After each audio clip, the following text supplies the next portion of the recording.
காலநிலை மாற்றத்தால் திருச்செந்தூர் கடற்கரையில் ஜெல்லி மீன்கள் கரை ஒதுங்கி வருகிறது. கடலில் குளிக்கும் பக்தர்களுக்கு தோல் அரிப்பு ஏற்படுகிறது. தூத்துக்குடி மீன்வள உதவி இயக்குநர் தலைமையில் கடற்கரையில் ஆய்வு மேற்கொள்ளப்பட்டது. ஜெல்லி மீன்களை ஆய்வுக்கு எடுத்து சென்றனர். கரை ஒதுங்கிய ஜெல்லி மீன்களை பக்தர்கள் நடமாட்டம் இல்லாத கடலில் விட்டனர்.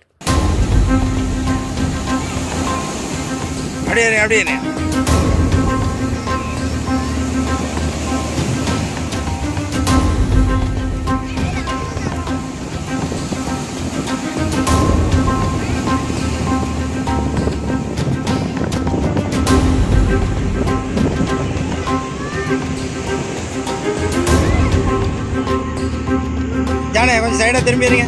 ஏன்னா இவங்க இந்த சைடு வாங்க, இந்த சைடு வாங்க. நீங்கள் எல்லாம் இந்த சைடு வாங்க. லைட்டிங் இங்கே தான் இருக்கு.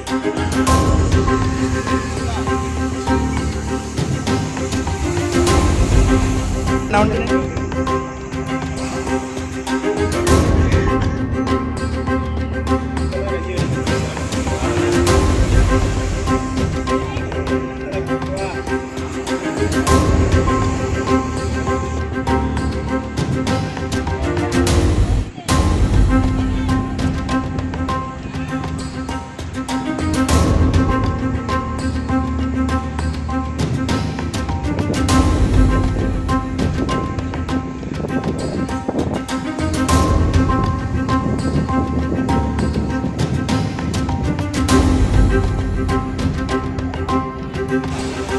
தலைவன் இன்னைக்கு 4 தானே?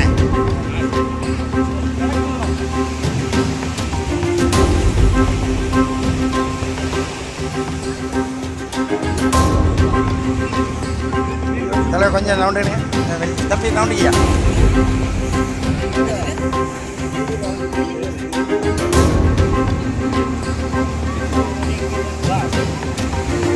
தண்ணியில் போட்டால் தான் அசைவு கொடுக்கணும்.